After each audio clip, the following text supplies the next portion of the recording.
동전이 가득하고 십자가 앞엔 돈이 하나도 없는 상황을 연출해버린 것입니다. 이때 마침 어느 그리스도교 부자가 그곳을 우연히 지나가게 되었습니다. 그 광경을 지켜본 부자가 말했습니다. 참으로 가엾도다.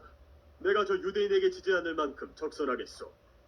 그러고는 십자가 쪽에 큰 돌을 남기고 훌쩍 떠났습니다. 며칠 동안 이런 식으로 구걸한 두 사람은 마침내 사업 미천을 마련할 수 있었습니다. 1. 플랫폼 효과. 이 이야기는 사람들의 심리와 행동을 깊이 간파해 사람의 마음을 움직이는 구조를 만들어내는 것이 비즈니스의 핵심이라는 교훈을 줍니다. 유대인들은 의미 없는 소모전에 처음부터 머리를 흔듭니다. 그들은 경쟁하지 않고도 이길 수 있는 구조를 만드는 데 능합니다. 물론 이 과정 자체가 힘들겠지만 일단 이런 구조를 확립하고 나면 저절로 이익이 창출되는 것입니다. 돈을 벌기 위해서는 분명 노력을 해야 합니다. 그러나 그 노력이 성과로 이어지지 않는다면 우선 효과를 올릴 수밖에 없는 구조를 만드는데 많은 시간을 할애해야 합니다. 유대인들은 말합니다. 비즈니스를 할 때는 우선 사물의 근원부터 장악하라. 2. 점진주의. 나폴레옹이 유럽을 정복했을 때였습니다. 그는 정복한 각 나라의 협력자들을 불러 모아놓고 다음과 같이 말했습니다. 무엇이든 원하는 것을 줄 테니 말해보시오. 이에 프랑스 사람이 먼저 말했습니다. 저는 포도밭과 와인 공장을 원합니다. 다음으로 독일인이 말했습니다. 저는 보리밭과 맥주 공장을 원합니다. 그 다음으로 이탈리아인이 말했습니다. 저는 밀밭과 맛있는 파스타 공장을 원합니다. 끝으로 저만치 멀리 떨어져 있던 유대인이 조용한 목소리로 말했습니다. 저는 청어 2마리만 선물로 주십시오. 나폴레옹은 곧바로 유대인의 소원을 들어주었습니다. 하지만 나머지 사람들한테는 나중에 주겠노라 약속했습니다. 이때 다른 나라 사람들이 유대인을 보고 비웃었습니다. 그런 시시한 것을 봤더니 참 멍청한 녀석이로군. 위 이야기에 값싼 생선인 청어를 등장시킨 이유는 이렇습니다. 비록 하찮은 청어라도 당장 손에 넣을 수 있는 것부터 매일 착실하게 쌓아놓으라는 것입니다. 여기엔 사람들이 사소하다고 여기는 일들을 도맡아 처리하고 작은 것들을 실행하다 보면 거대한 비즈니스로 연결된다는 유대인의 사고방식이 존재합니다. 유대민족이 가진 특징 중 하나는 점진주의입니다. 조금씩 나아가는 것이지만 결코 멈추지 않는다는 정신입니다. 그들은 수천 년 동안 멈춘 적이 단 한순간도 없었습니다. 따라서 그들의 사전에는 포기한다, 멈춘다는 말 자체가 존재하지 않습니다. 3. 안식일. 아무것도 하지 않는 시간이 가장 생산적인 시간이 될 수 있습니다. 유대인에게 있어 안식일은 무작정 쉬는 날이 아닙니다. 오히려 마음 밑바닥에 도사리고 있는 욕망을 확인하고 혹시 잘못된 길을 가는 것은 아닌지 반성하는 기회의 시간입니다. 늘 분주하고 무언가를 많이 하는 것이 생산성을 높이는 지름길이라고 생각하는 분들이 많습니다. 하지만 지금 당장 그 일을 내려놓고 생각해 보시기 바랍니다. 사람은 절대 기계처럼 일할 수 없습니다. 사람의 창의력은 오히려 무언가를 의무적으로 하지 않을 때 나오는 법입니다. 그들은 모두 길거리에서 구걸을 하며 먹고 사는 처지로 종일 구걸해도 겨우 입에 풀칠할 정도였습니다. 이때 한 거린이 다른 거린에게 말했습니다. 여보게, 우리 같이 동업해보지 않으려나? 옆에 있던 거린이 어이없다는 표정을 지으며 말했습니다. 거지 주제에 무슨 동업을 하나? 아니, 그러지 말고 내 말 좀 들어보게나. 두 거린은 길바닥에 주저앉아 한참 동안 무슨 이야기를 나누는 것이었습니다. 이내 두 사람은 나란히 앉아 동업을 시작했습니다. 먼저 한 거린이 유대교 상징인 다윗의 뼈를 꺼내놓고 다음과 같이 구걸했습니다. 한 푼만 도와주십시오. 그러더니 그 옆에 있는 다른 거린은 그리스도교 상징인 십자가를 내놓고 말했습니다. 자비를 베푸시옵소서. 두 거린은 경쟁이나 하듯 도와달라고 애원했습니다. 얼마간의 시간이 흐르자 그리스도교 거린 쪽에 상당한 돈이 쌓였습니다. 당시 프랑스에는 기독교인이 압도적으로 많아 십자가 쪽에 많은 돈이 쌓이는 것은 당연한 결과였습니다. 그런데 이때 십자가를 놓고 구걸하는 거린이 같이 동업하는 거린에게 자신이 구걸한 돈을 모두 줘버리는 게 아니겠습니까? 일부러 다윗의 별 앞엔 동전이 가득하고 십자가 앞엔 돈이 하나도 없는 상황을 연출해버린 것입니다. 이때 마침 어느 그리스도교 부자가 그곳을 우연히 지나가게 되었습니다. 그 광경을 지켜본 부자가 말했습니다. 참으로 가엾도다. 내가 저 유대인에게 지지 않을 만큼 적선하겠소. 그러고는 십자가 쪽에 큰 돌을 남기고 훌쩍 떠났습니다. 며칠 동안 이런 식으로 구걸한 두 사람은 마침내 사업 미천을 마련할 수 있었습니다. 1. 플랫폼 효과. 이 이야기는 사람들의 심리와 행동을 깊이 간파해 사람의 마음을 움직이는 구조를 만들어내는 것이 비즈니스의 핵심이라는 교훈을 줍니다. 유대인들은 의미 없는 소모전에 처음부터 머리를 흔듭니다. 그들은 경쟁하지 않고도 이길 수 있는 구조를 만드는 데 능합니다. 물론 이 과정 자체가 힘들겠지만 일단 이런 구조를 확립하고 나면 저절로 이익이 창출되는 것입니다. 돈을 벌기 위해서는 분명 노력을 해야 합니다. 그러나 그 노력이 성과로 이어지지 않는다면 우선 효과를 올릴 수밖에 없는 구조를 만드는데 많은 시간을 할애해야 합니다. 유대인들은 말합니다. 비즈니스를 할 때는 우선 사물의 근원부터 장악하라. 2. 점진주의. 나폴레옹이 유럽을 정복했을 때였습니다. 그는 정복한 각 나라의 협력자들을 불러 모아놓고 다음과 같이 말했습니다. 무엇이든 원하는 것을 줄 테니 말해보시오. 이에 프랑스 사람이 먼저 말했습니다. 저는 포도밭과 와인 공장을 원합니다. 다음으로 독일인이 말했습니다. 저는 보리밭과 맥주 공장을 원합니다. 그 다음으로 이탈리아인이 말했습니다. 저는 밀밭과 맛있는 파스타 공장을 원합니다. 끝으로 저만치 멀리 떨어져 있던 유대인이 조용한 목소리로 말했습니다. 저는 청어 2마리만 선물로 주십시오. 나폴레옹은 곧바로 유대인의 소원을 들어주었습니다. 하지만 나머지 사람들한테는 나중에 주겠노라 약속했습니다. 이때 다른 나라 사람들이 유대인을 보고 비웃었습니다. 그런 시시한 것을 봤다니 참 멍청한 녀석이로군. 위 이야기에 값싼 생선인 청어를 등장시킨 이유는 이렇습니다.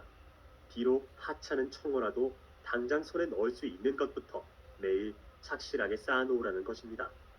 여기엔 사람들이 사소하다고 여기는 일들을 도맡아 처리하고 작은 것들을 실행하다 보면 거대한 비즈니스로 연결된다는 유대인의 사고방식이 존재합니다. 유대민족이 가진 특징 중 하나는 점진주의입니다. 조금씩 나아가는 것이지만 결코 멈추지 않는다는 정신입니다. 그들은 수천 년 동안 멈춘 적이 단 한순간도 없었습니다. 따라서 그들의 사전에는 포기한다, 멈춘다는 말 자체가 존재하지 않습니다. 3. 안식일. 아무것도 하지 않는 시간이 가장 생산적인 시간이 될 수 있습니다. 유대인에게 있어 안식일은 무작정 쉬는 날이 아닙니다. 오히려 마음 밑바닥에 도사리고 있는 욕망을 확인하고 혹시 잘못된 길을 가는 것은 아닌지 반성하는 기회의 시간입니다. 늘 분주하고 무언가를 많이 하는 것이 생산성을 높이는 지름길이라고 생각하는 분들이 많습니다. 하지만 지금 당장 그 일을 내려놓고 생각해 보시기 바랍니다. 사람은 절대 기계처럼 일할 수 없습니다. 사람의 창의력은 오히려 무언가를 의무적으로 하지 않을 때 나오는 법입니다. 그들은 모두 길거리에서 구걸을 하며 먹고 사는 처지로 종일 구걸해도 겨우 입에 풀칠할 정도였습니다. 이때 한 거린이 다른 거린에게 말했습니다. 여보게, 우리 같이 동업해보지 않으려나? 옆에 있던 거린이 어이없다는 표정을 지으며 말했습니다. 거지 주제에 무슨 동업을 하나? 아니, 그러지 말고 내 말 좀 들어보게나. 두 거린은 길바닥에 주저앉아 한참 동안 무슨 이야기를 나누는 것이었습니다. 이내 두 사람은 나란히 앉아 동업을 시작했습니다. 먼저 한 거린이 유대교 상징인 다윗의 별을 꺼내놓고 다음과 같이 구걸했습니다. 한 푼만 도와주십시오. 그러더니 그 옆에 있는 다른 거린은 그리스도교 상징인 십자가를 내놓고 말했습니다. 자비를 베푸시옵소서. 두 거린은 경쟁이나 하듯 도와달라고 애원했습니다. 얼마간의 시간이 흐르자 그리스도교 거린 쪽에 상당한 돈이 쌓였습니다. 당시 프랑스에는 기독교인이 압도적으로 많아 십자가 쪽에 많은 돈이 쌓이는 것은 당연한 결과였습니다. 그런데 이때 십자가를 놓고 구걸하는 거린이 같이 동업하는 거린에게 자신이 구걸한 돈을 모두 줘버리는 게 아니겠습니까? 일부러 다윗의 별 앞엔 동전이 가득하고 십자가 앞엔 돈이 하나도 없는 상황을 연출해버린 것입니다. 이때 마침 어느 그리스도교 부자가 그곳을 우연히 지나가게 되었습니다. 그 광경을 지켜본 부자가 말했습니다. 참으로 가엾도다. 내가 저 유대인에게 지지 않을 만큼 적선하겠소. 그러고는 십자가 쪽에 큰 돈을 남기고 훌쩍 떠났습니다. 며칠 동안 이런 식으로 구걸한 두 사람은 마침내 사업 미천을 마련할 수 있었습니다. 1. 플랫폼 효과. 이 이야기는 사람들의 심리와 행동을 깊이 간파해 사람의 마음을 움직이는 구조를 만들어내는 것이 비즈니스의 핵심이라는 교훈을 줍니다. 유대인들은 의미 없는 소모전에 처음부터 머리를 흔듭니다. 그들은 경쟁하지 않고도 이길 수 있는 구조를 만드는 데 능합니다. 물론 이 과정 자체가 힘들겠지만 일단 이런 구조를 확립하고 나면 저절로 이익이 창출되는 것입니다. 돈을 벌기 위해서는 분명 노력을 해야 합니다. 그러나 그 노력이 성과로 이어지지 않는다면 우선 효과를 올릴 수밖에 없는 구조를 만드는데 많은 시간을 할애해야 합니다. 유대인들은 말합니다. 비즈니스를 할 때는 우선 사물의 근원부터 장악하라. 2. 점진주의. 나폴레옹이 유럽을 정복했을 때였습니다. 그는 정복한 각 나라의 협력자들을 불러 모아놓고 다음과 같이 말했습니다. 무엇이든 원하는 것을 줄 테니 말해보시오. 이에 프랑스 사람이 먼저 말했습니다. 저는 포도밭과 와인 공장을 원합니다. 다음으로 독일인이 말했습니다. 저는 보리밭과 맥주 공장을 원합니다. 그 다음으로 이탈리아인이 말했습니다. 저는 밀밭과 맛있는 파스타 공장을 원합니다. 끝으로 저만치 멀리 떨어져 있던 유대인이 조용한 목소리로 말했습니다. 저는 청어 2마리만 선물로 주십시오. 나폴레옹은 곧바로 유대인의 소원을 들어주었습니다. 하지만 나머지 사람들한테는 나중에 주겠노라 약속했습니다. 이때 다른 나라 사람들이 유대인을 보고 비웃었습니다. 그런 시시한 것을 봤다니 참 멍청한 녀석이로군. 위 이야기에 값싼 생선인 청어를 등장시킨 이유는 이렇습니다. 비록 하찮은 청어라도 당장 손에 넣을 수 있는 것부터 매일 착실하게 쌓아놓으라는 것입니다. 여기엔 사람들이 사소하다고 여기는 일들을 도맡아 처리하고 작은 것들을 실행하다 보면 거대한 비즈니스로 연결된다는 유대인의 사고방식이 존재합니다. 유대민족이 가진 특징 중 하나는 점진주의입니다. 조금씩 나아가는 것이지만 결코 멈추지 않는다는 정신입니다. 그들은 수천 년 동안 멈춘 적이 단 한순간도 없었습니다. 따라서 그들의 사전에는 포기한다, 멈춘다는 말 자체가 존재하지 않습니다. 3. 안식일. 아무것도 하지 않는 시간이 가장 생산적인 시간이 될 수 있습니다. 유대인에게 있어 안식일은 무작정 쉬는 날이 아닙니다. 오히려 마음 밑바닥에 도사리고 있는 욕망을 확인하고 혹시 잘못된 길을 가는 것은 아닌지 반성하는 기회의 시간입니다. 늘 분주하고 무언가를 많이 하는 것이 생산성을 높이는 지름길이라고 생각하는 분들이 많습니다. 하지만 지금 당장 그 일을 내려놓고 생각해 보시기 바랍니다. 사람은 절대 기계처럼 일할 수 없습니다. 사람의 창의력은 오히려 무언가를 의무적으로 하지 않을 때 나오는 법입니다. 그들은 모두 길거리에서 구걸을 하며 먹고 사는 처지로 종일 구걸해도 겨우 입에 풀칠할 정도였습니다. 이때 한 거린이 다른 거린에게 말했습니다. 여보게, 우리 같이 동업해보지 않으려나? 옆에 있던 거린이 어이없다는 표정을 지으며 말했습니다. 거지 주제에 무슨 동업을 하나? 아니, 그러지 말고 내 말 좀 들어보게나. 두 거린은 길바닥에 주저앉아 한참 동안 무슨 이야기를 나누는 것이었습니다. 이내 두 사람은 나란히 앉아 동업을 시작했습니다. 먼저 한 거린이 유대교 상징인 다윗의 별을 꺼내놓고 다음과 같이 구걸했습니다. 한 푼만 도와주십시오. 그러더니 그 옆에 있는 다른 거린은 그리스도교 상징인 십자가를 내놓고 말했습니다. 자비를 베푸시옵소서. 두 거린은 경쟁이나 하듯 도와달라고 애원했습니다. 얼마간의 시간이 흐르자 그리스도교 거린 쪽에 상당한 돈이 쌓였습니다. 당시 프랑스에는 기독교인이 압도적으로 많아 십자가 쪽에 많은 돈이 쌓이는 것은 당연한 결과였습니다. 그런데 이때 십자가를 놓고 구걸하는 거린이 같이 동업하는 거린에게 자신이 구걸한 돈을 모두 줘버리는 게 아니겠습니까? 일부러 다윗의 별 앞엔 동전이 가득하고 십자가 앞엔 돈이 하나도 없는 상황을 연출해버린 것입니다. 이때 마침 어느 그리스도교 부자가 그곳을 우연히 지나가게 되었습니다. 그 광경을 지켜본 부자가 말했습니다. 참으로 가엾도다. 내가 저 유대인에게 지지 않을 만큼 적선하겠소. 그러고는 십자가 쪽에 큰 돈을 남기고 훌쩍 떠났습니다. 며칠 동안 이런 식으로 구걸한 두 사람은 마침내 사업 미천을 마련할 수 있었습니다. 1. 플랫폼 효과. 이 이야기는 사람들의 심리와 행동을 깊이 간파해 사람의 마음을 움직이는 구조를 만들어내는 것이 비즈니스의 핵심이라는 교훈을 줍니다. 유대인들은 의미 없는 소모전에 처음부터 머리를 흔듭니다.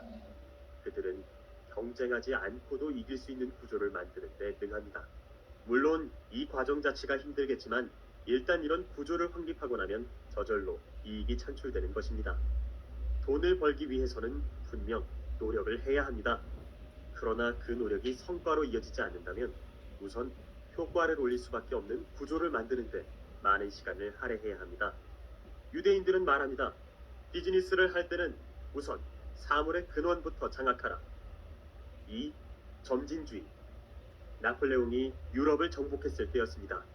그는 정복한 각 나라의 협력자들을 불러 모아놓고 다음과 같이 말했습니다. 무엇이든 원하는 것을 줄 테니 말해보시오. 이에 프랑스 사람이 먼저 말했습니다. 저는 포도밭과 와인 공장을 원합니다. 다음으로 독일인이 말했습니다. 저는 보리밭과 맥주 공장을 원합니다. 그 다음으로 이탈리아인이 말했습니다. 저는 밀밭과 맛있는 파스타 공장을 원합니다. 끝으로 저만치 멀리 떨어져 있던 유대인이 조용한 목소리로 말했습니다. 저는 청어 2마리만 선물로 주십시오. 나폴레옹은 곧바로 유대인의 소원을 들어주었습니다. 하지만 나머지 사람들한테는 나중에 주겠노라 약속했습니다. 이때 다른 나라 사람들이 유대인을 보고 비웃었습니다.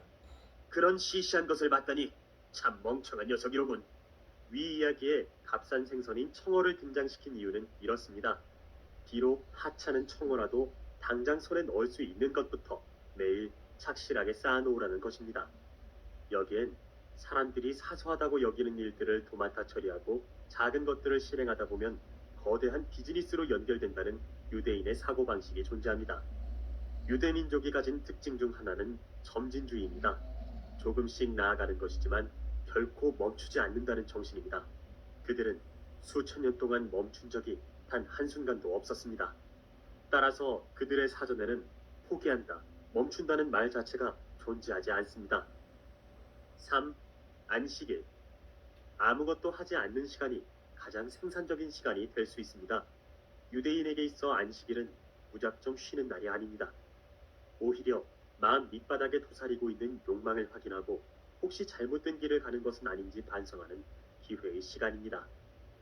늘 분주하고 무언가를 많이 하는 것이 생산성을 높이는 지름길이라고 생각하는 분들이 많습니다.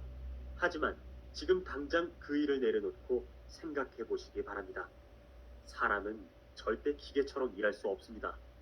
사람의 창의력은 오히려 무언가를 의무적으로 하지 않을 때 나오는 법입니다. 그들은 모두 길거리에서 구걸을 하며 먹고 사는 처지로 종일 구걸해도 겨우 입에 풀칠할 정도였습니다. 이때 한 거린이 다른 거린에게 말했습니다. 여보게, 우리 같이 동업해보지 않으려나? 옆에 있던 거린이 어이없다는 표정을 지으며 말했습니다. 거지 주제에 무슨 동업을 하나? 아니, 그러지 말고 내 말 좀 들어보게나.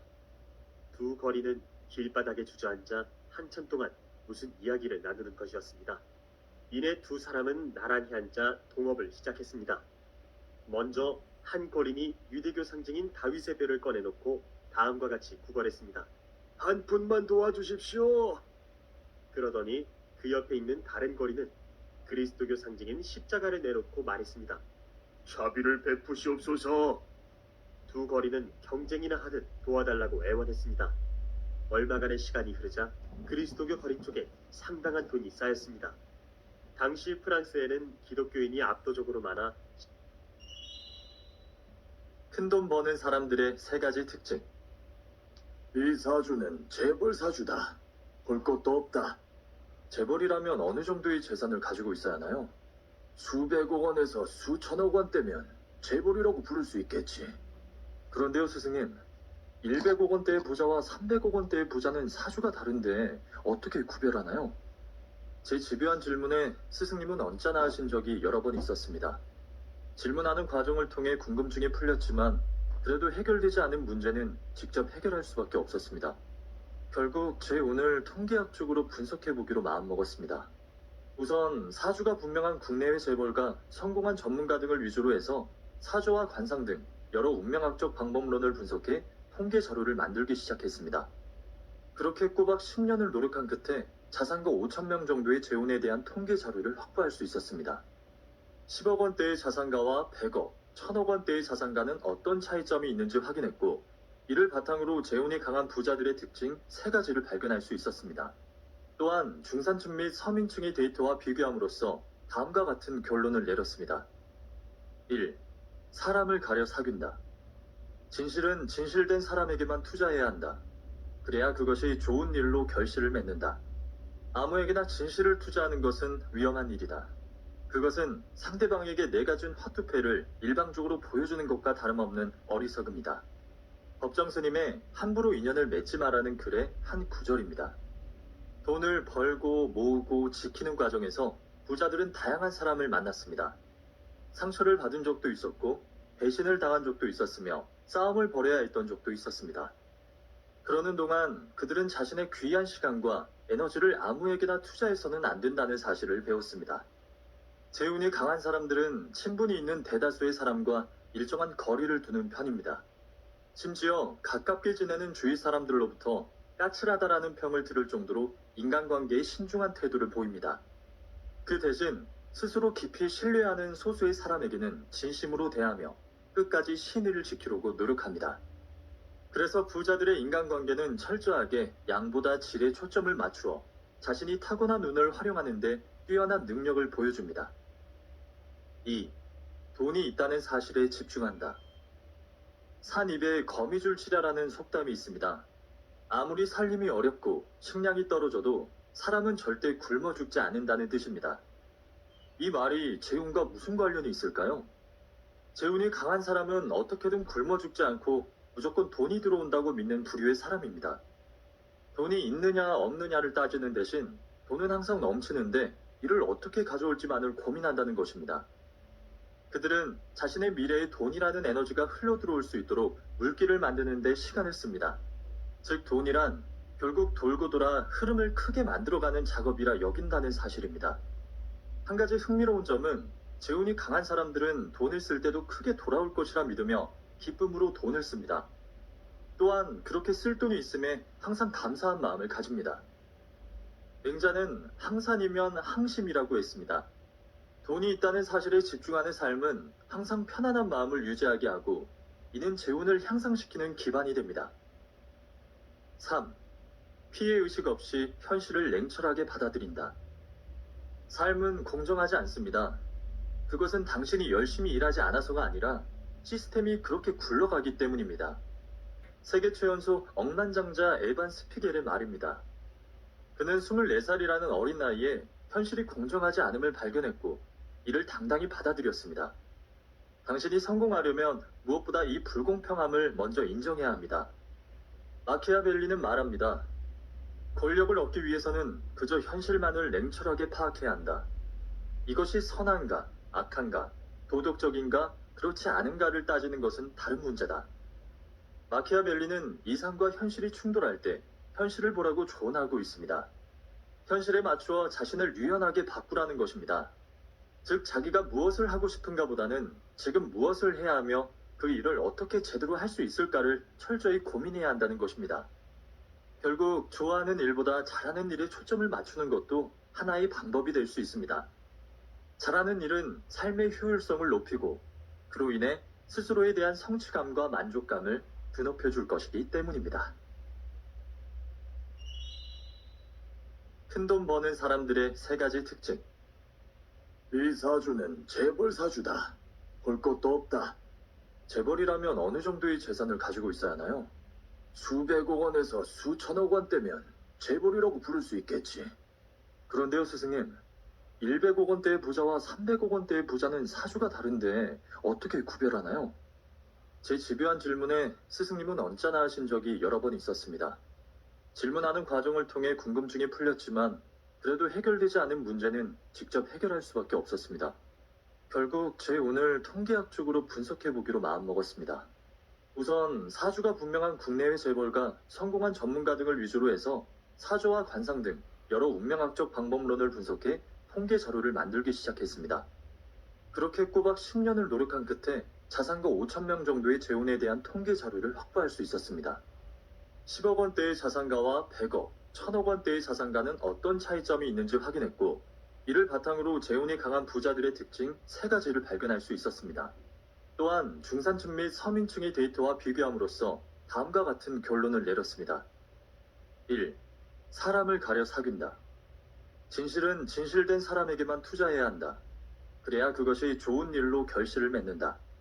아무에게나 진실을 투자하는 것은 위험한 일이다. 그것은 상대방에게 내가 준 화투패를 일방적으로 보여주는 것과 다름없는 어리석음이다.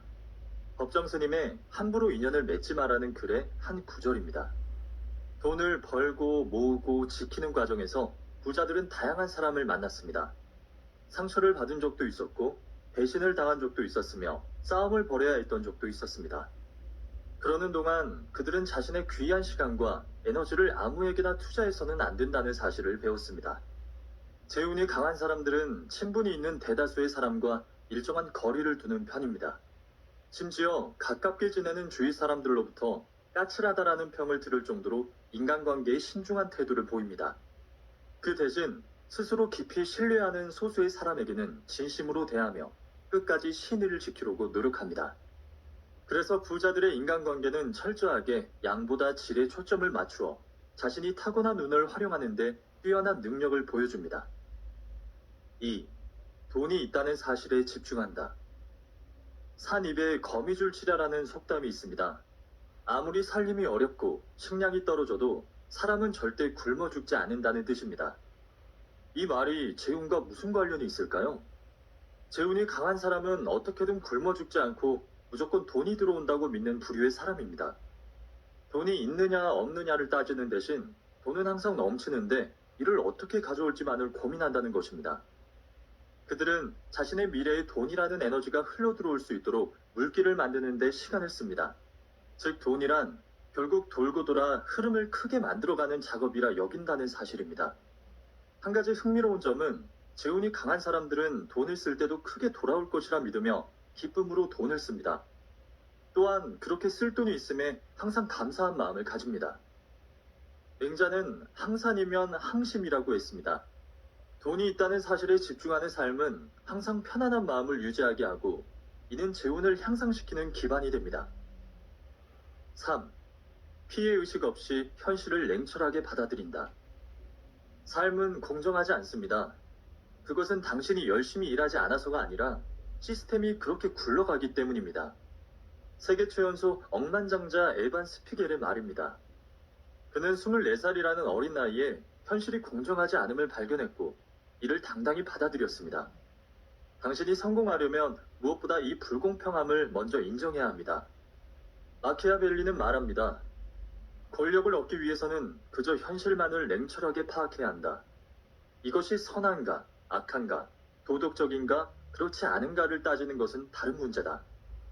마키아벨리는 이상과 현실이 충돌할 때 현실을 보라고 조언하고 있습니다. 현실에 맞추어 자신을 유연하게 바꾸라는 것입니다. 즉 자기가 무엇을 하고 싶은가 보다는 지금 무엇을 해야 하며 그 일을 어떻게 제대로 할 수 있을까를 철저히 고민해야 한다는 것입니다. 결국 좋아하는 일보다 잘하는 일에 초점을 맞추는 것도 하나의 방법이 될 수 있습니다. 잘하는 일은 삶의 효율성을 높이고 그로 인해 스스로에 대한 성취감과 만족감을 드높여줄 것이기 때문입니다. 큰돈 버는 사람들의 3가지 특징. 이 사주는 재벌 사주다. 볼 것도 없다. 재벌이라면 어느 정도의 재산을 가지고 있어야 하나요? 수백억 원에서 수천억 원대면 재벌이라고 부를 수 있겠지. 그런데요, 스승님. 100억 원대의 부자와 300억 원대의 부자는 사주가 다른데 어떻게 구별하나요? 제 집요한 질문. 큰돈 버는 사람들의 세 가지 특징. 이 사주는 재벌 사주다. 볼 것도 없다. 재벌이라면 어느 정도의 재산을 가지고 있어야 하나요? 수백억 원에서 수천억 원대면 재벌이라고 부를 수 있겠지. 그런데요, 스승님. 100억 원대의 부자와 300억 원대의 부자는 사주가 다른데 어떻게 구별하나요? 제 집요한 질문에 스승님은 언짢아 하신 적이 여러 번 있었습니다. 질문하는 과정을 통해 궁금증이 풀렸지만 그래도 해결되지 않은 문제는 직접 해결할 수밖에 없었습니다. 결국 제 운을 통계학 쪽으로 분석해보기로 마음먹었습니다. 우선 사주가 분명한 국내외 재벌가, 성공한 전문가 등을 위주로 해서 사주와 관상 등 여러 운명학적 방법론을 분석해 통계 자료를 만들기 시작했습니다. 그렇게 꼬박 10년을 노력한 끝에 자산가 5,000명 정도의 재운에 대한 통계 자료를 확보할 수 있었습니다. 10억 원대의 자산가와 100억, 1000억 원대의 자산가는 어떤 차이점이 있는지 확인했고, 이를 바탕으로 재운이 강한 부자들의 특징 3가지를 발견할 수 있었습니다. 또한 중산층 및 서민층의 데이터와 비교함으로써 다음과 같은 결론을 내렸습니다. 1. 사람을 가려 사귄다. 진실은 진실된 사람에게만 투자해야 한다. 그래야 그것이 좋은 일로 결실을 맺는다. 아무에게나 진실을 투자하는 것은 위험한 일이다. 그것은 상대방에게 내가 준 화투패를 일방적으로 보여주는 것과 다름없는 어리석음이다. 법정 스님의 함부로 인연을 맺지 마라는 글의 한 구절입니다. 돈을 벌고 모으고 지키는 과정에서 부자들은 다양한 사람을 만났습니다. 상처를 받은 적도 있었고 배신을 당한 적도 있었으며 싸움을 벌여야 했던 적도 있었습니다. 그러는 동안 그들은 자신의 귀한 시간과 에너지를 아무에게나 투자해서는 안 된다는 사실을 배웠습니다. 재운이 강한 사람들은 친분이 있는 대다수의 사람과 일정한 거리를 두는 편입니다. 심지어 가깝게 지내는 주위 사람들로부터 까칠하다라는 평을 들을 정도로 인간관계에 신중한 태도를 보입니다. 그 대신 스스로 깊이 신뢰하는 소수의 사람에게는 진심으로 대하며 끝까지 신의를 지키려고 노력합니다. 그래서 부자들의 인간관계는 철저하게 양보다 질에 초점을 맞추어 자신이 타고난 운을 활용하는 데 뛰어난 능력을 보여줍니다. 2. 돈이 있다는 사실에 집중한다. 산 입에 거미줄 치라라는 속담이 있습니다. 아무리 살림이 어렵고 식량이 떨어져도 사람은 절대 굶어 죽지 않는다는 뜻입니다. 이 말이 재운과 무슨 관련이 있을까요? 재운이 강한 사람은 어떻게든 굶어 죽지 않고 무조건 돈이 들어온다고 믿는 부류의 사람입니다. 돈이 있느냐 없느냐를 따지는 대신 돈은 항상 넘치는데 이를 어떻게 가져올지만을 고민한다는 것입니다. 그들은 자신의 미래에 돈이라는 에너지가 흘러들어올 수 있도록 물길을 만드는 데 시간을 씁니다. 즉 돈이란 결국 돌고 돌아 흐름을 크게 만들어가는 작업이라 여긴다는 사실입니다. 한 가지 흥미로운 점은 재운이 강한 사람들은 돈을 쓸 때도 크게 돌아올 것이라 믿으며 기쁨으로 돈을 씁니다.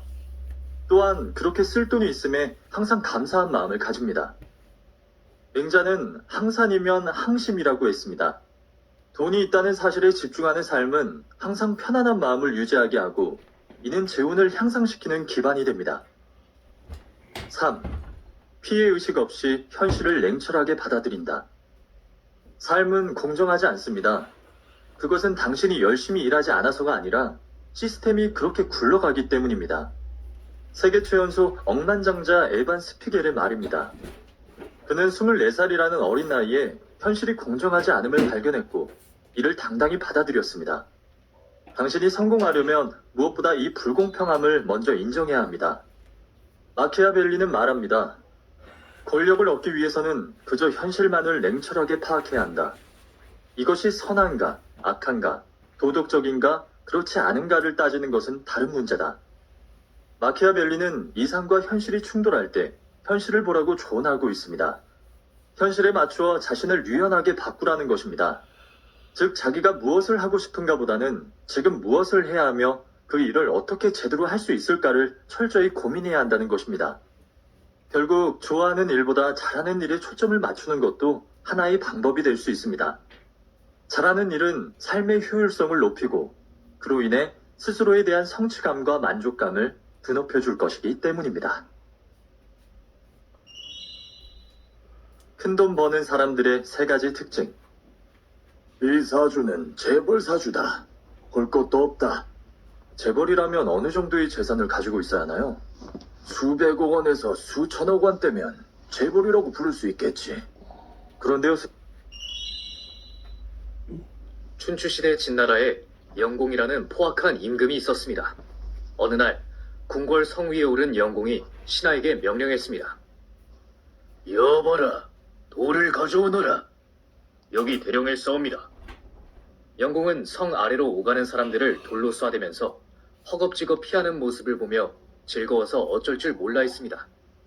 한 번은 궁중요리사가 곰 발바닥을 덜 익혀서 내오자 화가 난 영공은 요리사를 죽여버렸습니다.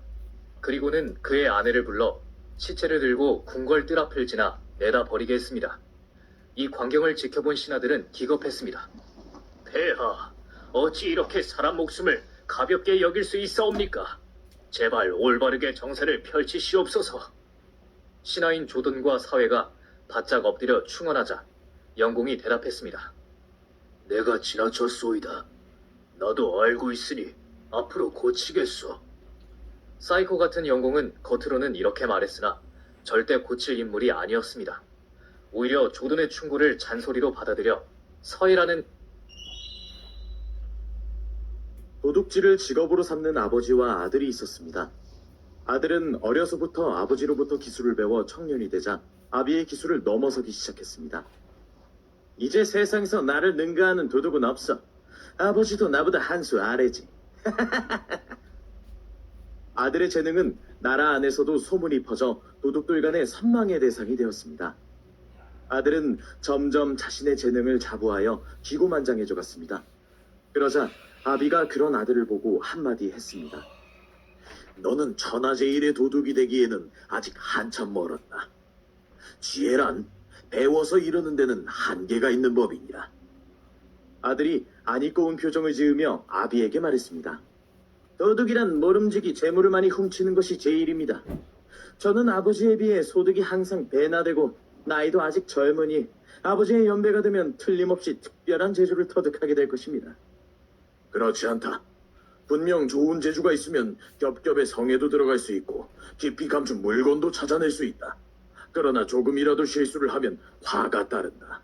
아무런 단서도 남기지 않고 임기응변하여 거침이 없는 그런 수준은 자득의 묘를 터득한 자만이 할 수 있는 것이다. 그러니 너는 아직 멀었다. 하지만 아들은 아버지의 말을 건성으로 들어 넘겼습니다. 다음 날 밤, 그들은 함께 어느 부잣집에 들어갔습니다. 아들이 아버지에게 말했습니다. 아버지, 제가 얼른 보물을 훔쳐 나올 테니 망을 잘 보고 계세요. 오냐, 알았다. 그런데 아들이 보물 창고 안으로 들어가자 아버지가 밖에서 문을 잠가버렸습니다. 그러고는 자물쇠를 흔든 뒤 재빨리 도망쳤습니다. 아들은 어처구니 없는 아버지의 행동에 할 말을 잃고 망연자실해했습니다. 그때 주인이 자물쇠 소리를 듣고 외쳤습니다. 도둑이다! 창고에 도둑이 들었다! 주인과 하인들이 보물창고 앞에 도착해서 주변을 살피기 시작했습니다. 아들은 창고 속에 갇힌 채 숨도 쉬지 않고 가만히 있었습니다. 이제 어쩐담 꼼짝없이 갇히고 말았네. 그렇지. 아들 도둑은 순간 기지를 발휘하여 손톱으로 박박 쥐가 문짝을 긁는 소리를 내기 시작했습니다. 주인이 그 소리를 듣고 하인들에게 말했습니다. 창고 속에 쥐가 들었구나. 물건을 망치기 전에 어서 쫓아버리거라. 하인들이 등불을 들고 나와 자물쇠를 풀고 문을 열기 시작했습니다. 그 순간 아들 도둑이 하인들 틈새를 비집고 쏜살같이 빠져 달아났습니다. 도둑이다! 어서 저 도둑을 잡아라! 주인집 식구들이 모두 뛰어나와 도둑을 쫓았습니다. 아들은 다급해져서 집에서 벗어나지 못할 것을 깨닫고는 연못가를 내달리다가 큰 돌을 들어 못으로 던졌습니다. 뒤쫓던 사람들이 도둑이 물속으로 뛰어들었다! 하고는 못가에 빙 둘러서서 도둑을 찾았습니다. 그 새를 이용해 아들 도둑은 겨우 그 집에서 빠져나올 수 있었습니다. 아들이 집으로 돌아와 아비를 보며 원망하며 말했습니다. 새나 짐승도 제 새끼를 보호할 줄 아는데 제가 무슨 큰 잘못을 했다고 이렇게 욕을 보이십니까? 그러자 아비 도둑이 웃으며 말했습니다. 이제 너는 천하 제일 가는 도둑이 되기 위한 마지막 관문을 마쳤다. 내가 너를 궁지로 몬 것은 너를 안전하게 하자는 것이고 너를 위험에 빠뜨린 것은 너를 건져주기 위한 것이다. 네가 창고에 갇히고 다급하게 쫓기는 일을 당하지 않았던들 어떻게 쥐가 긁는 신용과 돌을 던지는 기발한 꾀를 냈겠느냐? 너는 곤경을 겪으면서 지혜가 성숙해졌고 다급한 일을 당하면서 기발한 꾀를 냈다. 이제 지혜의 셈이 한번 트였으니 다시는 실수하지 않을 것이다. 한나라 초기 제자백가의 사상이 담긴 회남자에는 이런 말이 쓰여 있습니다. 소위 통달한다는 것은 밖에 있는 대상을 아는 것이 아니라 자신을 아는 것에 따릅니다. 사람의 기술이란 남에게서 배운 것은 한계가 있기 마련입니다. 하지만 스스로 깨치고 터득한 것은 그 응용이 무궁한 법입니다. 감사합니다. 부골님. 도둑질을 직업으로 삼는 아버지와 아들이 있었습니다. 아들은 어려서부터 아버지로부터 기술을 배워 청년이 되자 아비의 기술을 넘어서기 시작했습니다. 이제 세상에서 중국의 한 왕이 군사들을 이끌고 깊은 숲을 지나고 있었습니다. 그런데 그 숲에는 원숭이들이 유난히 많이 살고 있었습니다. 수많은 군사가 나타나자 대부분의 원숭이들은 깜짝 놀라 멀리 달아나 숨었습니다. 그런데 한 마리의 원숭이만큼은 사람들이 와도 도망가지 않고 나뭇가지를 날렵하게 오가면서 온갖 재주를 부렸습니다. 그 모습이 마치 왕과 군사들을 희롱하는 듯 보였습니다. 기분이 상한 왕이 원숭이를 보고 말했습니다. 저놈 보게나 내가 누군 줄도 모르고. 여봐라, 어서 활을 가져오너라. 그러고는 왕이 원숭이를 향해 활을 겨눴습니다. 원숭이는 활을 보더니 이번에는 열매를 따서 왕에게 던졌습니다. 왕이 원숭이를 보며 혼잣말을 했습니다. 네가 죽고 싶어 환장했구나. 어디 한번 뜨거운 맛 좀 보아라. 왕이 활을 쏘자 이번에는 원숭이가 빠르게 날아오는 화살을 붙잡아 버렸습니다. 어허, 그놈 참 보통 놈이 아니구나. 누가 이기나 한번 해보자. 여봐라, 모두 활시위를 당겨 저 원숭이를 향해 쏘거라. 왕은 좌우로 따르는 군사들에게 활을 쏘게 했습니다. 하지만 이번에는 사람들을 비웃기나 하는 듯 뒷발치는 화살을 피해 나무 뒤로 숨었습니다. 왕이 한숨을 쉬며 말했습니다. 아니, 수천의 군사가 저깟 원숭이 한 마리보다 못하단 말이냐. 쓸데없는 일에 힘쓰지 말고 어서 가던 길이나 가야겠구나. 그런데 이때 한 신하가 나서서 왕에게 말했습니다. 폐하, 이대로 떠나시면 안 됩니다. 이대로 물러나 버리면 백성들 사이에 폐하가 원숭이에게 졌다는 소문이 퍼질 것입니다. 그럼 백성들이 폐하를 우습게 보지 않겠습니까? 그래. 경의 말이 맞구려. 그럼 어떻게 해야 저 원숭이를 잡을 수 있겠소? 신하가 뜸을 들이다 말했습니다.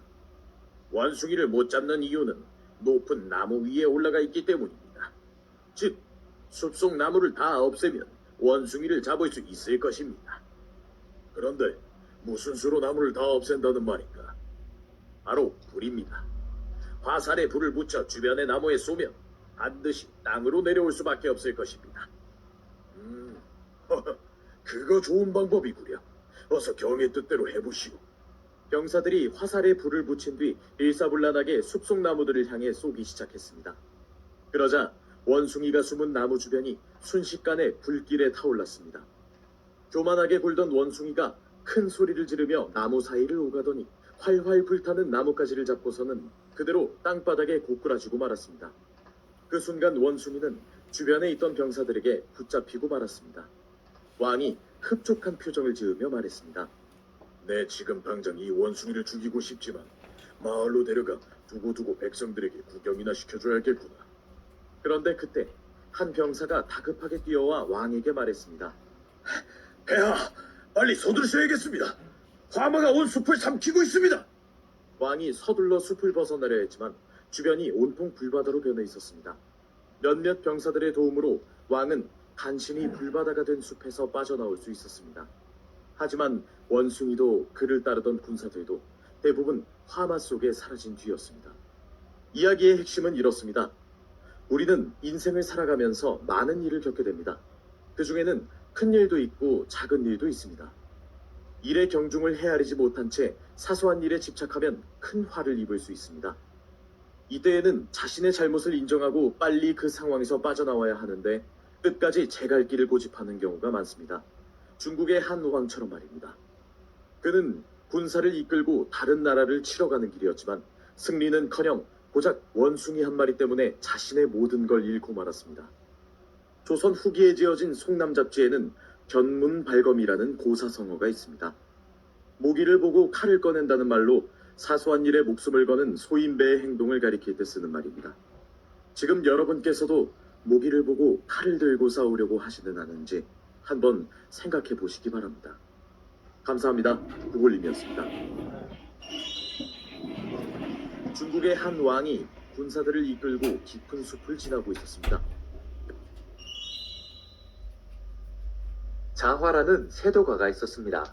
그는 아무런 벼슬이 없었지만 임금의 총애로 인해 집안에는 늘 식객들이 우글거렸습니다. 그러던 어느 날 자화의 집에 머물던 두 사람이 여행을 하다 날이 저물어 시골 사람 상국의 집에서 하룻밤을 묵게 되었습니다. 그들은 밤늦도록 술을 마시면서 자신들이 섬기는 자화에 대한 이야기를 주고받았습니다. 그분 옆에 있으면 가난뱅이도 하루아침에 부자가 된다지? 그렇고 말고. 두 사람은 입에 침이 마르도록 자신이 모시는 자화를 칭찬했습니다. 그런데 이때 가난에 지친 상국이가 우연히 그들의 대화를 엿듣게 되었습니다. 상국이는 속으로 생각했습니다. 자화 영감댁에 가서 일꾼이 되면 최소한 굶주림과 추위는 피할 수 있겠군. 다음날 상국이는 이웃에게 노자와 양식을 빌려 자화의 저택을 향해 길을 떠났습니다. 자화의 집에 도착해보니 그 집 식객들은 하나같이 부잣집 출신이었습니다.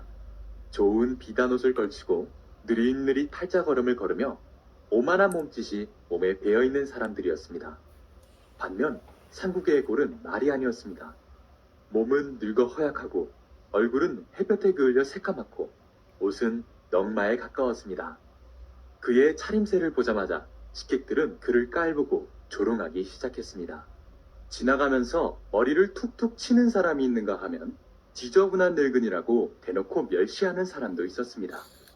그러나 상국에는 그들이 조롱하든 말든 단 한 번도 성을 내지 않고 다 받아들였습니다. 그러다 보니 나중에는 그를 노리던 사람들이 흥미를 잃었는지 조롱하기를 멈추었습니다.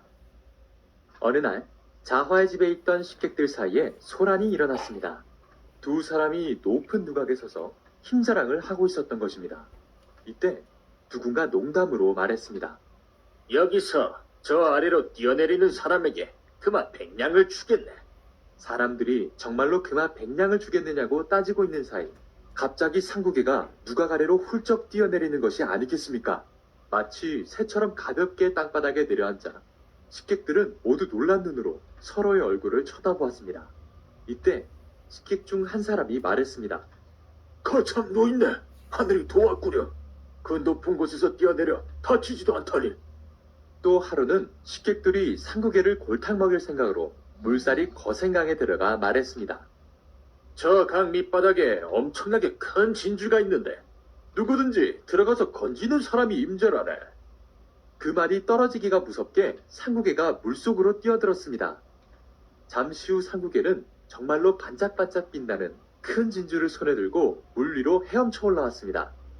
그날 이후 식객들은 상국이를 다르게 보기 시작했습니다. 마침 그 이야기를 전해 들은 자화는 상국이에게 좋은 옷과 좋은 음식을 먹을 수 있도록 배려했습니다. 그러던 어느 날 밤 자화의 집 비단 창고에 불이 났습니다. 그냥 내버려 두었다가는 큰 재산을 잃을 판이었습니다. 하지만 어떻게 해볼 도리가 없을 정도로 불길이 거셌습니다. 그때 자화가 말했습니다. 누구든지 저 안에 들어가서 비단을 꺼내오는 사람에게는 후한 상을 내리겠소.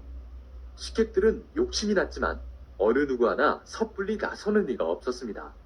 그런데 상국에는 이 말이 떨어지기가 무섭게 불길을 뚫고 창고 안으로 뛰어들어가 비단 두루마리를 메고 나왔습니다.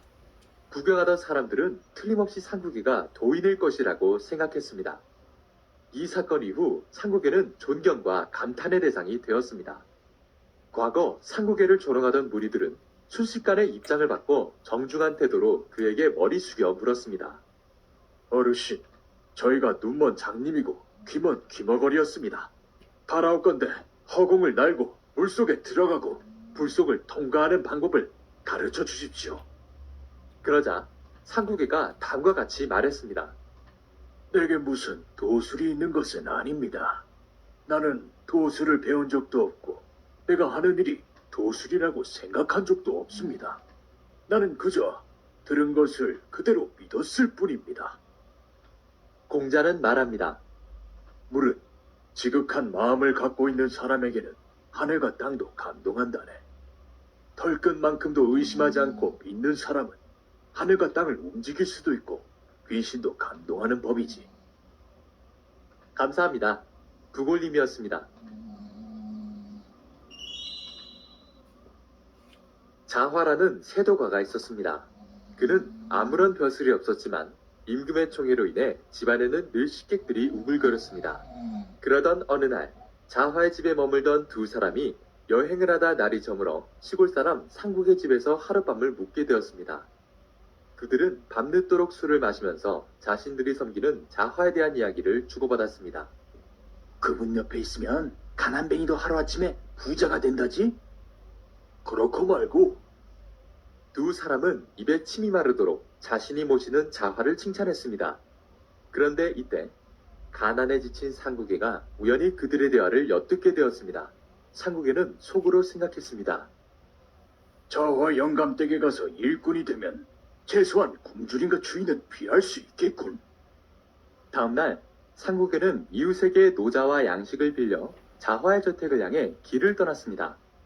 자화의 집에 도착해 보니 그 집 식객들은 하나같이 부잣집 출신이었습니다.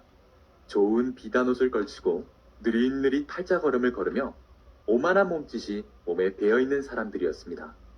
반면 상국의 골은 말이 아니었습니다.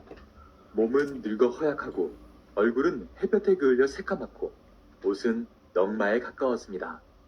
그의 차림새를 보자마자 식객들은 그를 깔보고 조롱하기 시작했습니다. 지나가면서 머리를 툭툭 치는 사람이 있는가 하면 지저분한 늙은이라고 대놓고 멸시하는 사람도 있었습니다. 그러나 상국에는 그들이 조롱하든 말든 단 한 번도 성을 내지 않고 다 받아들였습니다. 그러다 보니 나중에는 그를 놀리던 사람들이 흥미를 잃었는지 조롱하기를 멈추었습니다. 어느 날 자화의 집에 있던 식객들 사이에 소란이 일어났습니다. 두 사람이 높은 누각에 서서 힘자랑을 하고 있었던 것입니다. 이때 누군가 농담으로 말했습니다. 여기서 저 아래로 뛰어내리는 사람에게 그만 100냥을 주겠네. 사람들이 정말로 그마 100냥을 주겠느냐고 따지고 있는 사이 갑자기 상국이가 누각 아래로 훌쩍 뛰어내리는 것이 아니겠습니까? 마치 새처럼 가볍게 땅바닥에 내려앉아 식객들은 모두 놀란 눈으로 서로의 얼굴을 쳐다보았습니다. 이때 식객 중 한 사람이 말했습니다. 거참 노인네, 하늘이 도왔구려. 그 높은 곳에서 뛰어내려 다치지도 않다니. 또 하루는 식객들이 상국이를 골탕 먹일 생각으로 물살이 거센강에 들어가 말했습니다. 저 강 밑바닥에 엄청나게 큰 진주가 있는데 누구든지 들어가서 건지는 사람이 임절하네. 그 말이 떨어지기가 무섭게 상국이가 물속으로 뛰어들었습니다. 잠시 후 상국이는 정말로 반짝반짝 빛나는 큰 진주를 손에 들고 물 위로 헤엄쳐 올라왔습니다. 그날 이후 식객들은 상국이를 다르게 보기 시작했습니다. 마침 그 이야기를 전해 들은 자화는 상국이에게 좋은 옷과 좋은 음식을 먹을 수 있도록 배려했습니다. 그러던 어느 날 밤 자화의 집 비단 창고에 불이 났습니다. 그냥 내버려 두었다가는 큰 재산을 잃을 판이었습니다. 하지만 어떻게 해볼 도리가 없을 정도로 불길이 거셌습니다. 그때 자화가 말했습니다. 누구든지 저 안에 들어가서 비단을 꺼내오는 사람에게는 후한 상을 내리겠소.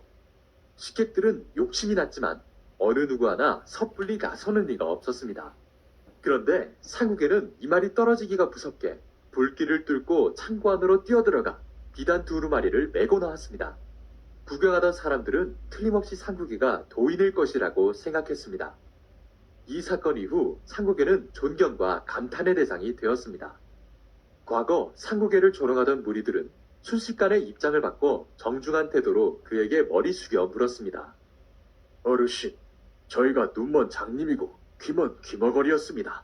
바라옵건대 허공을 날고 물속에 들어가고 불속을 통과하는 방법을 가르쳐 주십시오.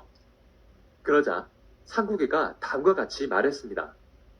내게 무슨 도술이 있는 것은 아닙니다. 나는 도술을 배운 적도 없고 내가 하는 일이 도술이라고 생각한 적도 없습니다. 나는 그저 들은 것을 그대로 믿었을 뿐입니다. 공자는 말합니다. 물은 지극한 마음을 갖고 있는 사람에게는 하늘과 땅도 감동한다네. 털끝만큼도 의심하지 않고 믿는 사람은 하늘과 땅을 움직일 수도 있고 귀신도 감동하는 법이지. 감사합니다. 부골님이었습니다. 자화라는 세도가가 있었습니다. 그는 아무런 벼슬이 없었지만 임금의 총애로 인해 집안에는 늘 식객들이 우글거렸습니다. 그러던 어느 날 의유고라는 사람이 있었습니다. 그의 옆집에는 표범 한 마리를 기르는 사람이 있었는데 표범이 짐승들을 많이 잡아준다는 소리를 듣고 부러워서 잠이 오질 않았습니다. 나한테도 저런 표범 한 마리가 있다면 얼마나 좋을까. 몇 날 며칠을 부러워하던 그는 백옥 한 쌍을 마련해 그를 찾아갔습니다. 자네, 제발 그 표범을 나에게 팔게. 애지중지하는 표범인데 어찌 판단 말인가? 그러지 말고 내 후한값을 치름세. 자, 여기 보시게. 세상에서 구하기 어렵다고 소문난 백옥 한 쌍일세. 그는 값비싼 대가를 치르고서야 표범을 손에 넣을 수 있었습니다. 천하를 얻은 것처럼 신이 난 의유고는 크게 술상을 차려놓고 친구들을 불렀습니다. 술이 세순배 돌자 그는 표범을 마당으로 끌고 와 친구들에게 자랑했습니다. 다들 보시게. 내 표범이 얼마나 용맹스럽게 생겼는지. 이놈 재주는 정말 대단하다네. 천하에 잡지 못할 동물이 없으니 나는 이놈을 최고의 사냥꾼으로 키울 셈이네. 그런데 사람들이 그 표범을 보니 정말 가관이었습니다. 목에는 도구만 끈이 메어져 있었고 몸에는 비단으로 만든 값비싼 옷을 걸치고 있었습니다. 게다가 매일 하는 일도 없이 신선한 고기를 축내며 고관대장 못지않은 호사를 누리고 있었습니다. 의유고는 사람들이 황당한 표정을 짓거나 말거나 득이양양한 표정으로 표범의 머리를 쓰다듬으며 이렇게 중얼거렸습니다. 표범아, 표범아, 내가 너를 이렇게 후하게 대해주는데 넌 절대 내 기대를 저버리지 말아야 한다. 그러던 어느 날, 쥐 한 마리가 처마 밑에 나타났습니다. 의유고는 황망히 표범을 풀어놓으며 쥐를 물어 죽이라고 명령했습니다. 그런데 표범은 쥐를 슬쩍 보고 나서는 별 관심이 없는 듯 제자리로 돌아가 버렸습니다. 의유고는 몹시 성이 나서 표범에게 손가락질하며 욕을 퍼부었습니다. 이런 멍청한 녀석 같으니라고. 내가 널 어떻게 대해주었는지 잊었단 말이냐? 어서 나에게 보답을 해! 며칠 후, 쥐 한 마리가 또 나타났습니다. 표범은 여전히 아무런 반응이 없었습니다. 의유고는 흥분을 감추지 못한 채 채찍을 가져와 표범을 호되게 갈겼습니다. 이 쓸모없는 짐승이 그저 주는 대로 먹을 줄만 알고 아무 일도 하기 싫어하는구나. 내가 이런 놈을 사들이느라 그렇게 비싼 값을 지불하다니. 표범은 아프기도 하고 억울하기도 해서 큰 소리로 울며 애걸하는 눈빛으로 주인을 바라보았습니다. 하지만 의유고는 더욱 힘을 주어 채찍으로 피가 나도록 표범을 때렸습니다. 이때 갑자기 의유고의 친구 한 사람이 그 소식을 듣고 달려와 그를 책망했습니다. 아니 자네, 이게 무슨 짓인가? 이놈의 표범이 말을 듣지 않아 그런다네. 어허, 이 친구 좀 보소. 표범이 아무리 용맹하다 해도 쥐를 잡는 것은 고양이보다 못하다네. 자넨 어째서 이렇게 우둔한지 모르겠군. 고양이는 쥐를 잡는 데 쓰고 표범은 야수들을 잡아오도록 하는 게 옳지 않겠는가? 의유고는 자신의 어리석음을 그제야 깨달았습니다. 친구의 말대로 집안에 고양이 몇 마리를 풀어놓자 쥐들이 깡그리 모습을 감췄고 표범을 데리고 사냥을 나가자 손으로 셀 수 없을 만큼 수많은 들짐승을 잡아왔습니다. 오늘 이야기의 핵심은 이렇습니다. 만물을 잘 빌려 적재적소에 쓸 수만 있다면 세상을 보다 윤택하게 살아갈 수 있습니다. 배를 빌린 사람은 헤엄칠 줄 몰라도 강을 건널 수 있고 수레를 빌려올 수만 있다면 제 발을 쓰지 않고도 천리를 갈 수 있습니다. 무엇보다 내 지혜가 부족하다 싶을 땐 타인의 힘을 빌리는데 초점을 맞춰야 합니다. 옛날 격언에는 이런 말이 있습니다. 세상에 쓸모없는 사람은 없다. 다만 사람을 쓸 줄 모르는 지도자가 흔할 뿐이다. 경제력이 됐든 기술이 됐든 타인의 지혜를 잘 빌려 쓰기만 해도 자신이 뜻한 바 목적을 달성할 수 있습니다. 이 어둡고 험악한 산길에 전 어디로 가란 말씀입니까? 박박은 어허, 안 된다고 하지 않았어? 차갑게 외면했지만 여인은 끈질기게 애원했다. 제발요, 스님. 아름다운 여인의 애처로운 목소리는 박박의 마음을 욕망으로 요동치게 했고 박박은 아예 귀를 틀어막고 크게 연부를 외웠다. 얼마 후 젊은 여인은 박박의 암자를 떠나 다시 부득의 암자로 갔다. 다시 하룻밤 묵기를 청하자 부득은 깜짝 놀랐다. 이렇게 캄캄한 밤에 이렇게 아름다운 여인이 어디에서 나타난 걸까?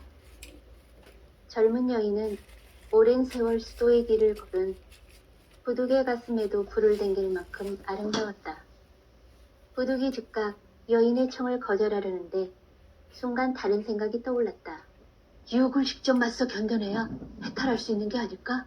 그래, 내 오늘 밤 이겨보겠어. 좋소, 하룻밤 암자에서 묵고 가시오. 부득이 허락하자 여인은 고개를 살짝 숙이고 암자로 들어왔다.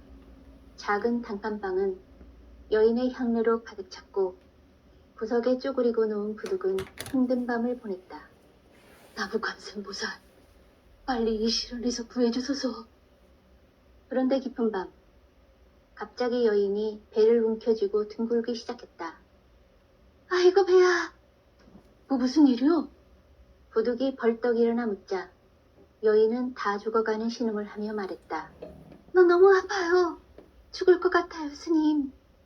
제 배 좀 살살 문질러 주세요. 너 때 배를요? 부득은 떨리는 손으로 여인의 배를 살살 어루만졌다. 몽롱해지는 정신을 다잡기 위해 피가 나도록 입술을 깨물었다. 고맙습니다, 스님. 제가 자주 배앓이를 해서요. 이럴 때 목욕을 하면 큰 도움이 되는데 목욕 좀 하고 싶어요. 목욕이라고요? 여인은 목욕까지 시켜달라고 했다. 점입 가경이었다. 부득은 이를 악물고 결심했다. 여기까지 왔으니 어디 한번 끝까지 유혹을 견뎌보자. 부득이 커다란 목욕통에 물을 끓여 넣어오자 여인은 순식간에 옷을 벗어버리고 통에 들어갔다. 그리고 부득에게 몸을 씻겨달라고 했다. 부득은 눈을 꼭 감고 여인을 씻겼다. 마음은 끔찍한 욕망과 번뇌에 시달렸다. 그런데 어느새 그 마음이 점점 평화로워졌다. 모든 번뇌가 사라져가고 있었다. 그리고 어디선가 그윽한 향기가 풍겼다. 부득이 눈을 뜨자 목욕물은 황금빛으로 변해 있었고 여인의 몸도 황금빛으로 변해가고 있었다. 스님, 옷을 벗고 물로 들어오세요. 부득이 선선히 목욕통에 들어가자 그의 몸도 황금빛으로 물들며 눈이 열렸다. 부득이 놀라는 순간 나는 관음보살의 화신이요. 그대를 시험하기 위해 나타났소. 여인은 마지막 날을 남기고 온데간데 없이 사라져 버렸다. 날이 밝자 박박은 부득이 여인의 유혹을 견뎠을지 궁금했다. 아유, 혹시 넘어간 거 아냐? 그럼 가서 비웃어줘야지. 그런데 부득의 암자에 웬 미륵 좌상이 앉아 있었다. 바로 부득이었다. 박박은 놀라 얼른 절을 하였다. 어떻게 되신 겁니까? 부득이 사정을 설명하자 박박은 눈물을 흘렸다. 아이고, 내가 어리석어서 알아보질 못했군요. 부득은 목욕통에 금물이 아직 남았으니 박박도 목욕을 하라고 권했다. 박박은 그의 말에 따랐고 그도 아미타불이 되어서 같이 구름을 타고 하늘로 올라갔다. 두 생불이 탄생했다는 이야기는 널리 퍼졌고 신라 경덕왕은 오늘날 경남 창원에 있는 백월산에 남사를 세우고 미륵불상과 아미타불상을 모셨다. 그런데 아미타불에는 목욕 국물이 모자라 얼룩진 흔적이 남아있었다고 한다. 이 어둡고 험악한 산길에 전 어디로 가란 말씀입니까? 박박은 허허 안 된다고 하지 않았소? 제나라 재상 중에 맹상군이라는 귀족이 있었습니다. 그는 선비들을 좋아해서 신분과 직업, 귀천도 따지지 않고 모두 다 식객으로 받아들여 정성스럽게 대접했습니다. 하루는 풍안이라는 인물이 허름한 거지 행색을 하고 맹상군을 찾아왔습니다. 식객들은 풍안의 초라한 모습을 보고 그를 비웃고 얕보았습니다. 하지만 맹상군만은 예를 갖춰 풍안을 대했습니다. 선생, 먼 길 오느라 고생하셨소. 저에게 어떤 가르침을 주실는지요? 이에 풍안이 대답했습니다. 맹상군께서 선비를 좋아하신다기에 그저 이 한번 맡기고자 왔습니다. 맹상군은 풍안에게 전사를 내어주며 자신의 집에 머무르도록 했습니다. 열흘이 지나자 맹상군은 그곳 책임자를 불러 물었습니다. 풍안이란 손님은 지금 무엇을 하고 계시는가? 풍안 선생은 매우 가난하여 칼 한 자루를 가지고 있을 뿐입니다.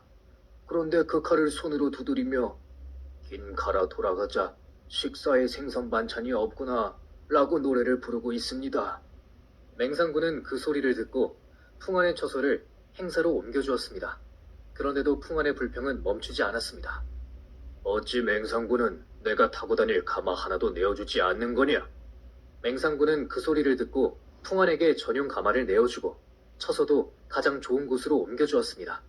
하지만 여전히 풍안의 불평은 계속되었습니다. 장검아, 장검아, 돌아가자. 여기서는 노인을 봉양할 수 없으니 돌아가지 않고 뭐 하겠느냐. 그 노래를 들은 맹상군은 아랫사람들에게 분부해 그의 어머니에게 매일 새끼 음식을 보내게 했습니다. 그 다음부터는 풍안의 노랫소리가 들리지 않았습니다. 그러던 어느 날 맹상군에게 한 가지 고민이 생겼습니다. 그것은 바로 소장농들이 빚을 제때 갚지 않아 어떻게 해야 할지 난감한 상황에 부닥친 것이었습니다. 이때 무의도식하고 있던 풍안이 그 일을 하겠다고 나섰습니다. 풍안은 출발하면서 맹상군에게 물었습니다. 빚을 다 받으면 무엇을 사올까요? 그러자 맹상군은 대답했습니다. 무엇이든 줬소. 여기에 부족한 것을 부탁하오. 풍안은 서울 지방에 도착해 소장농들을 만났습니다. 그리고는 백성들을 모은 뒤 빚을 갚을 수 있는 사람과 없는 사람으로 나누었습니다. 빚을 상환할 수 있는 사람들은 새로 기한을 정해 빚을 갚을 수 있게 했고 상환 능력이 아예 없는 사람들의 차용 증서는 모두 불에 태워버렸습니다. 이후 마을 사람들을 모두 불러 모아 풍성한 잔치를 벌여주었습니다. 맹상군께서 그들에게 큰 은혜를 베풀었소. 다들 맹상군처럼 자비로운 영주님을 모시게 된 것을 고맙게 생각하시오. 백성들은 엎드려 절을 하며 맹상군의 넓은 아량에 고마워했습니다. 풍안의 소식을 들은 맹상군은 그가 처소에 도착하자마자 불같이 화를 내며 물었습니다. 내 그대에게 소장농으로부터 밀린 빚을 받아오라고 했거늘 어찌 수금한 돈으로 잔치를 하고 심지어 차용 증서까지 불태웠단 말이오? 이에 풍안이 대답했습니다. 저는 빚을 갚을 능력이 있는 사람에게는 새로 기한을 정해 갚도록 했습니다. 허나 너무 가난하여 빚을 갚을 능력이 없는 사람에게는 관용을 베풀었습니다. 만약 그들에게 빚 독촉을 하면 결국 야반 도주를 하여 영원히 받지 못하게 될 뿐만 아니라 군주가 이익에 눈이 멀어 백성들을 쫓아냈다고 비웃고 말 것이기 때문입니다. 맹상군은 풍안의 말을 듣고 그의 총명함에 탄복했습니다. 그로부터 1년 후 맹상군은 새로 즉위한 민왕에게 미움을 사 재상 자리에서 물러났습니다. 그러자 그의 마당에서 북적거리던 3,000명의 식객들도 썰물처럼 빠져나갔습니다. 하지만 풍안만은 맹상군 옆을 지켰습니다. 이 시기 맹상군은 달면 삼키고 쓰면 뱉는 세상 인심을 처절히 경험했습니다. 어쩔 수 없이 맹상군은 설 지방으로 가게 되었는데 맹상군이 나타나자 백성들은 환호하며 그를 반갑게 맞이하는 것이었습니다. 맹상군이 풍안에게 말했습니다. 선생이 이전에 은혜와 의리를 샀다고 한 말 뜻을 이제야 겨우 깨달았소. 그러자 풍안이 말했습니다. 교활한 도끼는 구멍을 3개 파놓는다고 합니다. 지금 대감께서는 겨우 한 개의 굴을 가졌을 뿐입니다. 대감을 위해 나머지 2개의 굴도 파드리겠습니다. 제나라 재상 중에 맹상군이라는 귀족이 있었습니다. 그는 선비들을 좋아해서 신분과 직업, 귀천도 따지지 않고 모두 다 식객으로 받아들여 정성스럽게 대접했습니다. 하루는 풍안이라는 인물이 허름한 거지 행색을 하고 맹상군을 찾아왔습니다. 식객들은 풍안의 초라한 모습을 보고 그를 비웃고 얕보았습니다. 하지만 맹상군만은 예를 갖춰 풍안을 대했습니다. 선생, 먼 길 오느라 고생하셨소. 저에게 어떤 가르침을 주실는지요? 이에 풍안이 대답했습니다. 맹상군께서 선비를 좋아하신다기에 그저 이 한 몸 맡기고자 왔습니다. 맹상군은 풍안에게 전사를 내어주며 자신의 집에 머무르도록 했습니다. 열흘이 지나자 맹상군은 그곳 책임자를 불러 물었습니다. 풍안이란 손님은 지금 무엇을 하고 계시는가? 풍안 선생은 매우 가난하여 칼 한 자루를 가지고 있을 뿐입니다. 그런데 그 칼을 손으로 두드리며 긴 칼아 돌아가자 식사에 생선 반찬이 없구나 라고 노래를 부르고 있습니다. 맹상군은 그 소리를 듣고 풍안의 처소를 행사로 옮겨주었습니다. 그런데도 풍안의 불평은 멈추지 않았습니다. 어찌 맹상군은 내가 타고 다닐 가마 하나도 내어주지 않는 거냐? 맹상군은 그 소리를 듣고 풍안에게 전용 가마를 내어주고 처소도 가장 좋은 곳으로 옮겨주었습니다. 하지만 여전히 풍안의 불평은 계속되었습니다. 장검아, 장검아, 돌아가자. 여기서는 노인을 봉양할 수 없으니 돌아가지 않고 뭐 하겠느냐. 그 노래를 들은 맹상군은 아랫사람들에게 분부해 그의 어머니에게 매일 새끼 음식을 보내게 했습니다. 그 다음부터는 풍안의 노랫소리가 들리지 않았습니다. 그러던 어느 날 맹상군에게 한 가지 고민이 생겼습니다. 그것은 바로 소장농들이 빚을 제때 갚지 않아